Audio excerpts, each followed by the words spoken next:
Back in 2016, the Resident Evil 7 beginning hour demo was so terrifying that it solidified VR horror as my new favorite thing. But last year, the Exorcist Legion VR scared me in an entirely different way. It shook me to the core. It made me feel like I was playing with powerful forces that my Catholic school upbringing taught me I probably shouldn't be messing with.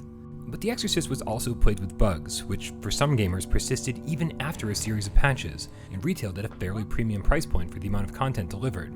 So starting Wolfenwood's newest PSVR game understandably came with a ton of excitement and a little trepidation, both of which disappeared the moment I started the game, replaced by an all too familiar feeling of sheer terror.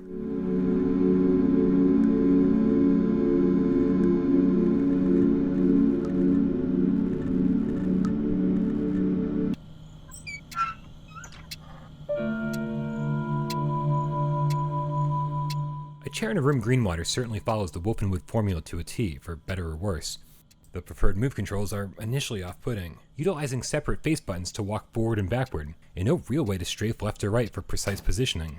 There's some occasional collision detection issues that make certain objects behave strangely or get stuck in the environment, and blinders that pop up sporadically when you're too close to a wall.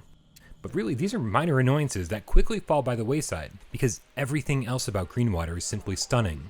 Environments are practically photorealistic with amazing textures, lighting effects, and best of all, take full advantage of VR in that awesome Arkham way of altering the room around you when you turn your head.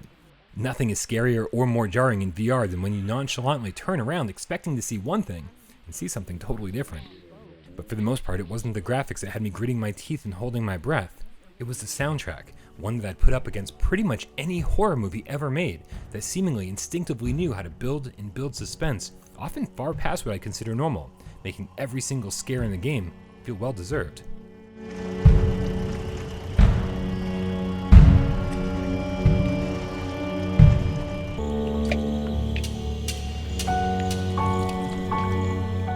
Taken at face value, Greenwater initially feels like a series of abstract, unrelated rooms and puzzles, but there is a cohesive narrative at work here, one that you'll piece together throughout the game, which, by the end, finally does make sense.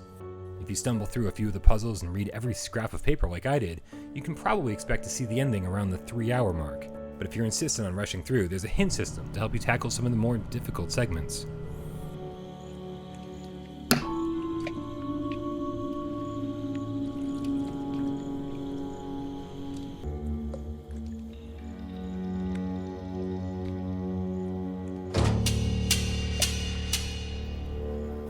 I'm happy to report that after 2 playthroughs, I experienced no game-breaking bugs, and to my surprise, the second time was almost as scary as the first. It should be noted that, like Legion VR before it, Greenwater does feel a little overpriced, but also like Legion VR, it's a thrilling, unforgettable experience that no horror fan should miss. When a game makes you so scared that you're too terrified to keep your eyes open or turn around out of fear of what you might see, I'd say that's an experience worth the price of admission.